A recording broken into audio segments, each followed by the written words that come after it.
In this episode of Grief in Common, we mention alcoholism and cancer, and we talk about death throughout. Hello everyone, welcome to season 2 of Grief in Common, our podcast. And I'm here with Daisy, and today we're going to be talking about connecting to our grief and remembering our person. So welcome, Daisy. Hello everyone. I wondered if we could start about you just tell me a little bit about your story and why you're here. Well, first of all, I'm Daisy, and my dad died when I was 12 years old, so that was 2022 August, I think. So he died of alcoholism, and you may have heard me in season 1 of Grief in Common. I was on episode 4 and 9. What about you, Grace? My dad died 15 years ago this year, so when I was 8, and he died of pancreatic cancer. It was very sudden, very quick. He was poorly, but, we didn't really know what it was, and then all of a sudden he was just gone, which was a bit of a shock. You will have heard me on episode 3 and 10 of Grief in Common, season 1. So I'm really excited to talk today and, talk about how we connect to our grief. Yeah, I wondered if you could tell me a little bit about what you do in your life day to day to connect to your dad and what that looks like for you. Yeah, of course. So I'm just going to start by talking about this bed that I have, and it's made out of my dad's clothes. And it has his dressing gown that he used to wear and his shirt. So it's hard to explain, but one half is his dressing gown, then the other side is his shirt. But anyway, and it came with this Jeep perfume which he used to wear, so we could spray it on him and it would ignite his smell. And that's what I got for Christmas of the year that my dad died. So something nice to eat with every night and stuff. Yeah, do you have anything like that? It's funny, I've actually got something exactly the same. So I have a bear made out of my dad's dressing gown, but I also have quite a few pillows. He had quite a lot of ties, so many ties, it's unreal. And I have pillows made out of all his ties, and then his dressing gown is the back of the pillow as well. So, oh wow, like you, funny how we have the same thing. Yeah. It's a really good way to have something physical, isn't it? That, especially with having your dad's cologne as well, that's really special. Yeah. I have one of my dad's jumpers and it fits me, but it's a bit baggy. But I put it on sometimes and I'm just oh yeah, Dad used to wear this and stuff. And I think staying connected the most is just the little things, really, like you said. And it's quite hard sometimes because he never left a recipe or anything, so we couldn't make what he used to make. He used to make amazing meatballs and stuff, and roast dinner even. But I know you can't really have a recipe for a roast dinner because there's loads of stuff. But it's just I can't have those potatoes and stuff like that. I just wanted to talk about as well books, because Grace, I know you love books. Reading a book that's related to grief and stuff, just it makes you feel so you're connected to grief, I guess. Because I have a book at the moment. I haven't actually started it yet, but I read one by her before, and it's kind of all related to grief and stuff, and just stuff that mental health is just so relatable, and I think that definitely helps to stay connected. For me, it's my dad passed on his love of books to me, so I've read quite a few books that have grief in them, and I'm very much a fiction reader, so I read a lot of rubbish basically, but my love of reading is something that connects me to him as well, because every time I go on holiday he'd have a book out, or he would read to me every night, or those different things that have been passed through. Yeah, well, I can sort of relate. My dad wasn't really the biggest reader ever, but he used to read to us every night and stuff. Is there anything that really like sticks out to you as something that is like, yeah, if I want to connect to my dad, this is what I'll do? It sounds so random, but like I take photos of my eyes a lot, because that is like the main feature of me that looks like my dad. And it's just so weird because I have this one photo that I never knew this until I took a photo of my eye because I wanted to feel like aesthetic. And then I took a photo of my eye, and then I was just like, oh my gosh, that is so weird. And then ever since I've just been doing that, and I just take them and I'm like, wow. But yeah, what about you? My dad was a huge rugby fan, so I put on my rugby shirts like to wear. I just like slip them on without thinking, but really it's like putting a piece of him with me all the time. Yeah, so I think wearing my rugby tops is a big one that I've never really thought about before, but now we're talking about it, I'm like, yeah, that really connects me to him because some of them are his, and like he passed on that love of rugby for me. And I think because I'm older and it's been such a long time for me, a lot of what I do connects me to my grief. Like my dad taught me how to bake, so when I bake quite a bit, that's like he's there watching me. And then there's big things like on his anniversary or his birthday, I always have a curry because he loved curry and therefore I love curry, and I really do love curry. So any like excuse to have a curry. I remember one anniversary, I was with a friend in like the middle of nowhere, and she was like, we need to get you a curry. Like, we have to get you a chicken biryani. And I was like, okay. And it was so special because it's something that I like do. It's a ritual for me every year. Tradition. Yeah, tradition. Definitely a tradition that me and my mum did. And then, you know, my friends care so much about me that they wanted to like carry that on with me. So that was really nice. And I actually really love curry as well. Although I don't have the one he had because I have the same thing every time. But we always raise a glass to him and think about him when we have our Indian on his anniversary or birthday. Oh, that's so nice. Is there times when you don't feel connected? Because I feel like a lot of my life is really entwined with my grief, and my grief is always present, or, you know, my dad will always be at the back of my mind, or I'll always be like, oh, my dad would like this, or, you know, this reminds me of my dad, or I'm sad, or blah, blah, blah about my grief. But just wondering, is there times where you don't feel as connected or connected? Because I've certainly had times like that. Yeah, well, I actually brought this up with my counsellor before.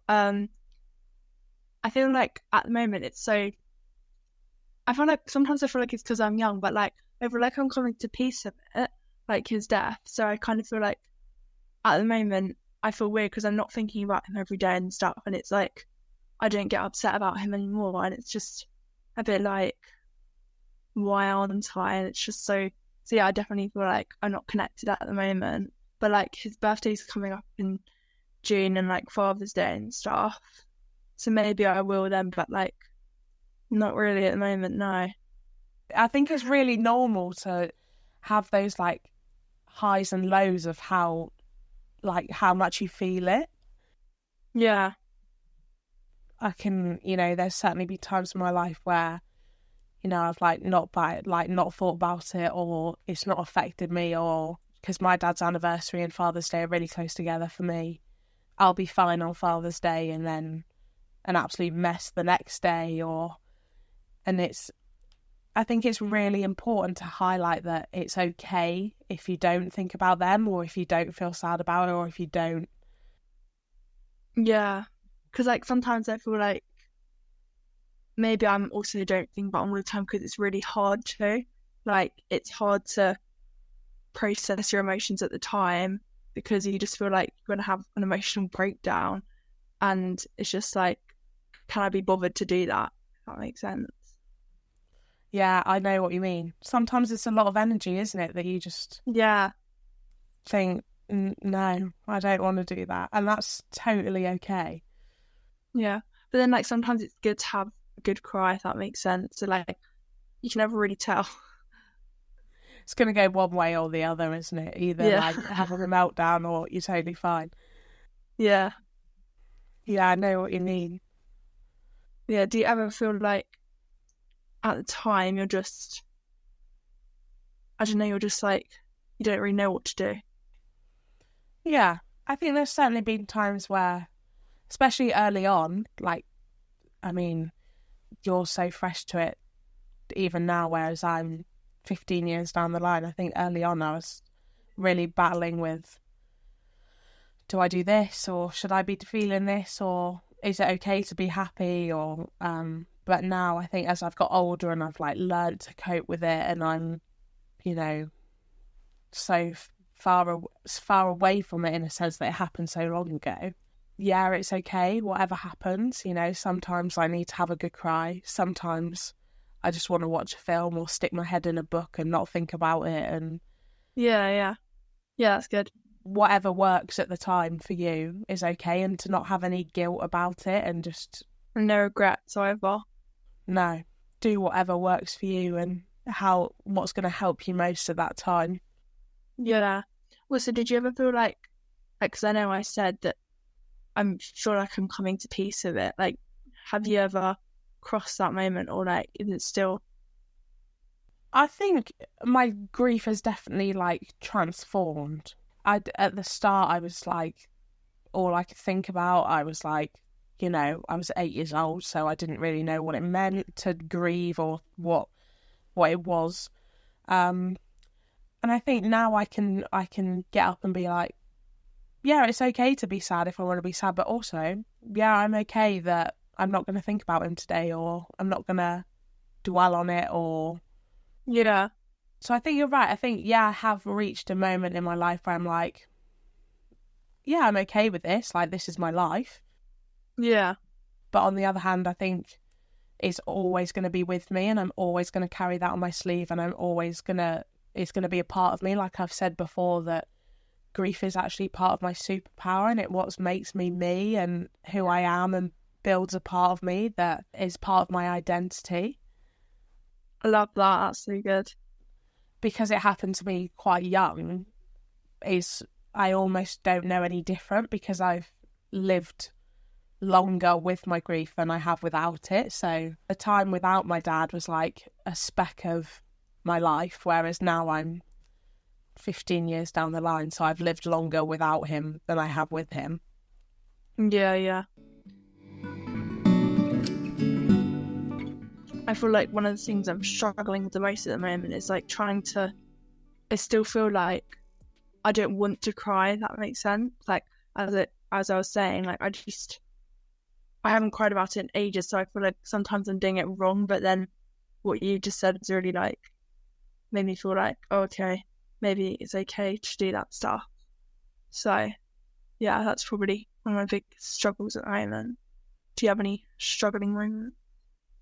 Last summer I had to like go to the airport and wait to like pick up my friends, or like pick up someone, and I was watching everyone like embrace and hug each other, and like dads and daughters and Oh yeah. things like that really get me. I'm a really emotional person, so but I think I struggle with seeing things and being like, well, I can't have that, so that makes me sad.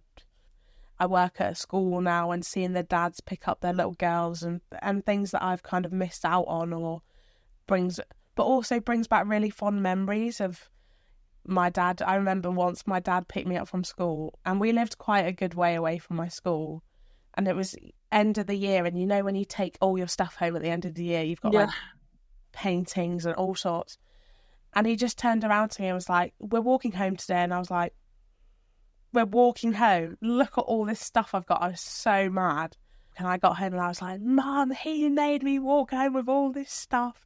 It's things like that I look back on and I laugh about now, but at the time I just remember being so like miffed that he'd made me walk home with all this stuff in my hands.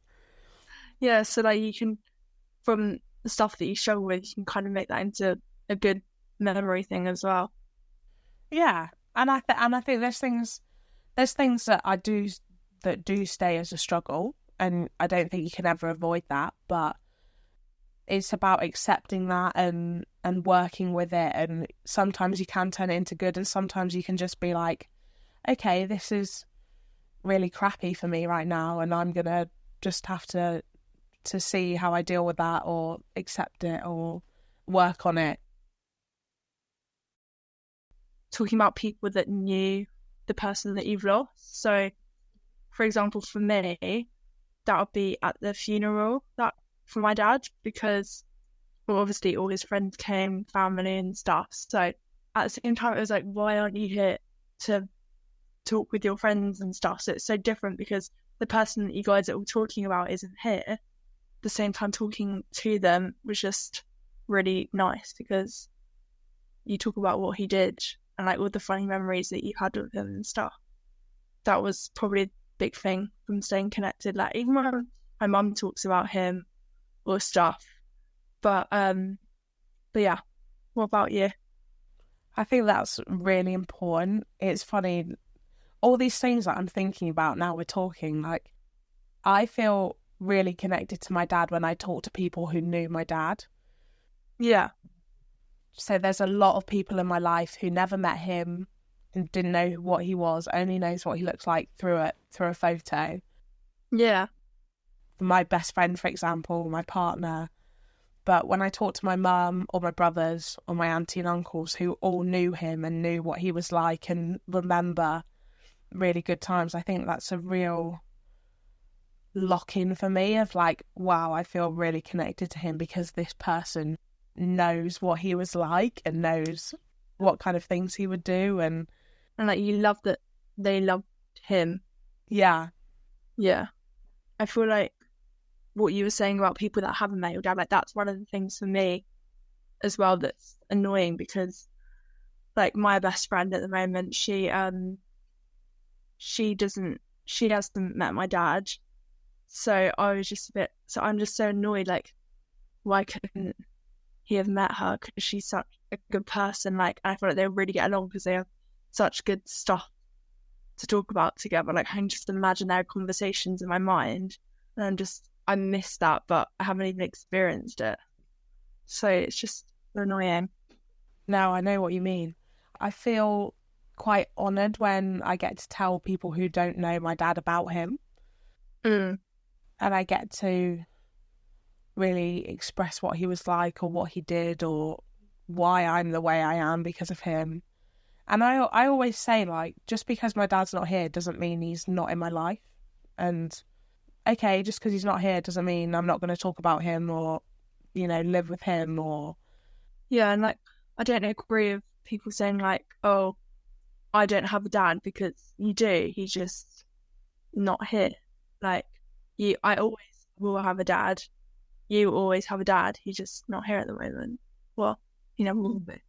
But yeah. On birthdays and Christmas, I think it is, we light a candle, classic, but still. And then we just say like a few words. That's the one we do the most, but obviously I don't really have much experience of this because it was only 2 years ago. So yeah. What do you do? All sorts, right? I talk to my dad all the time. But I think things that stick out, like at Christmas, on Christmas Eve and Good Friday. I wasn't here this year, but we go to church and then we go to the pub and have a drink and raise a glass to absent friends, and yeah, just like you do. And when I was younger, I wrote a diary to him so I could tell him every day about what was going on in my day. Yeah, that happened with me as well, because like I tried to write a diary, but I just found it too hard to do. And like he's still Instagram, like his Instagram account was still going, so I tried to message him and stuff, but it was just like really hard because I wasn't getting a reply, so it ended up just stressing me out. So I haven't done that. But yeah, I also have a recommendation that you could do, or anyone really, but it was just to write about the memories that you have with him, like sort of create like a remembrance book. And then even just stick a couple of photos in there and stuff. That's such a good idea. I remember at my dad's funeral, we had a remembrance book there, and everyone that came filled out like a memory of him, or Oh, well, that's nice. and every now and then I read through that, and that's where that connection comes in, of I feel really tied to him, of different things about him or things I didn't know, or that's such a good idea to make a book like that.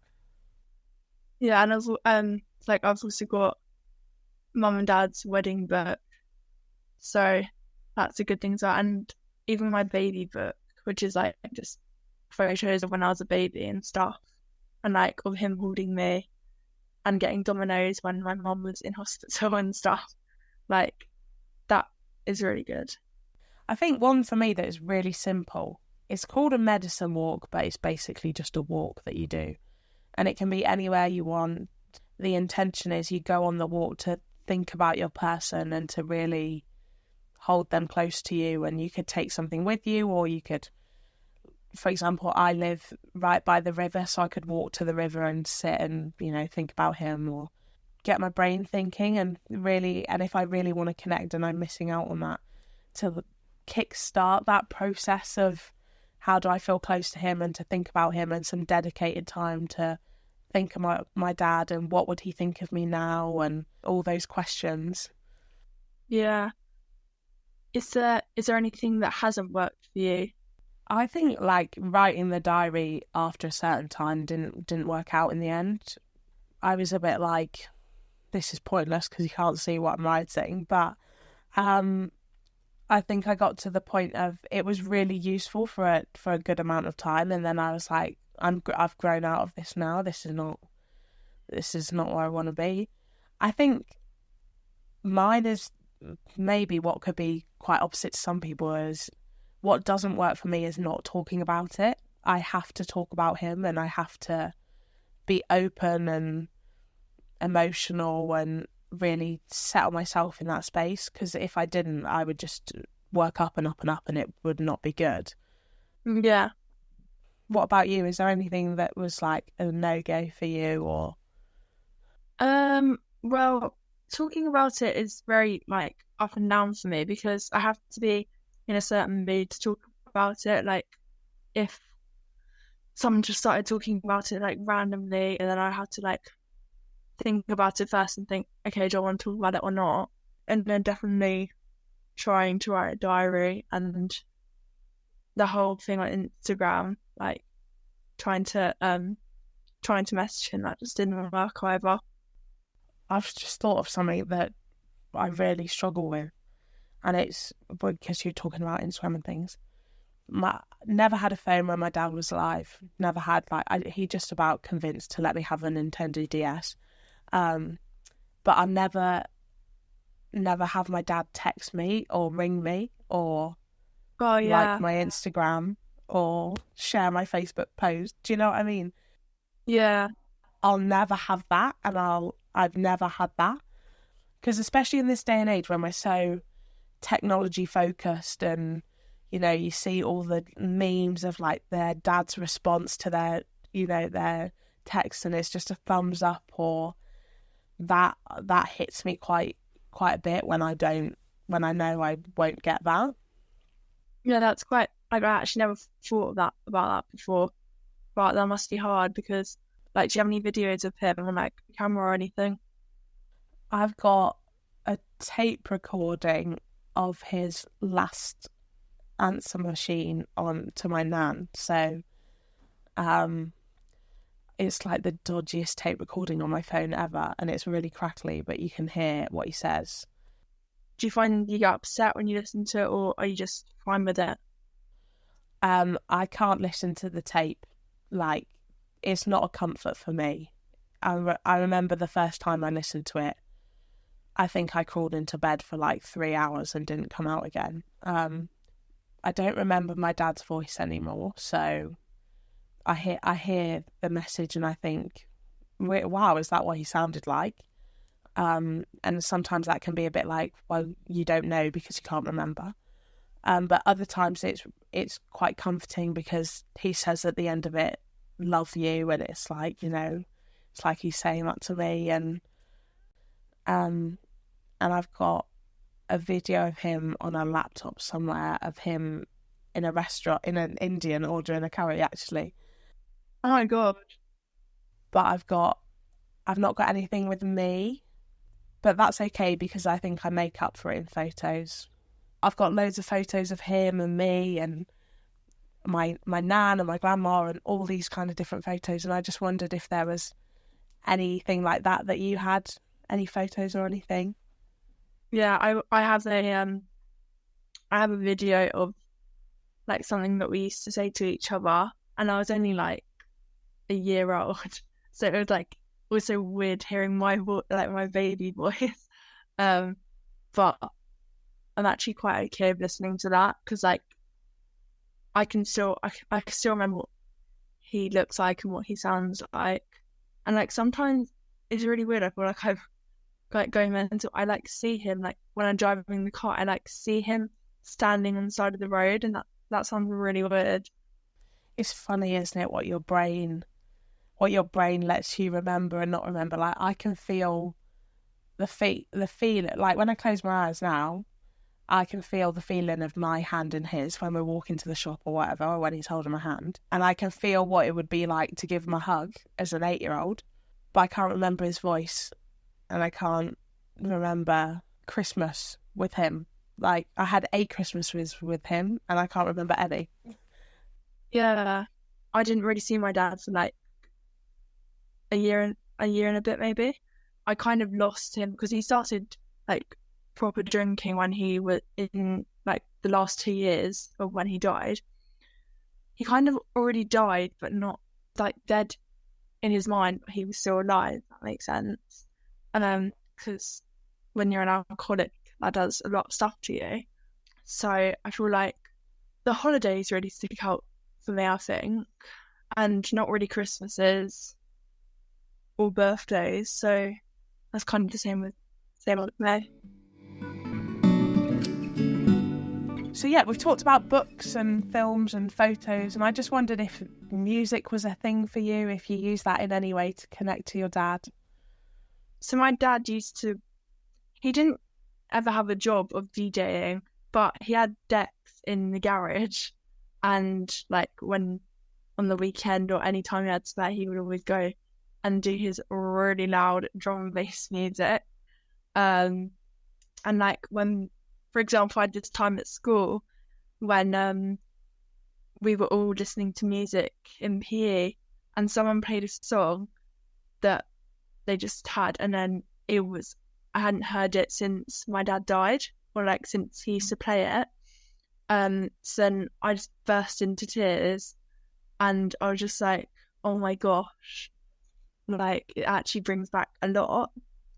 I think it's definitely quite a big thing for me, but I never actually have the strength, I guess, to play one of his songs because of what happened, and that was only like a month ago. So yeah, what about you? Do you have any music? I think for me, music is just something that I enjoy and not really can connect to as much. My dad loved classical music. Sometimes when I'm driving, I'll whack classical FM on just to be close to him a little bit. And I do enjoy classical music, and I do appreciate it. Yeah, I mean, it can be more different to drum and bass. And then I think there's just one song for me that really connects me to my dad. When I was supported by Winston's Wish way back in the day, Chasing Cars Snow Patrol played, and like ever since it's just been the thing that anytime I hear it, I'm like, my dad's here, what's he trying to tell me? And it'll play at the most random times. And it's not like a really popular song, or it's quite old and it's not in the charts anymore. And it'll play on times like his birthday and his anniversary, or my birthday, or say I've had an absolute emotional breakdown, and it'll play the next day. And it's almost like he's just being like, I'm here, I got you. Thanks so much for joining me, Daisy. It's been a really lovely chat. Yeah, thank you for the conversation. I feel like it's been very like peaceful, if that makes sense. But like talking about memories as well, it's just been nice.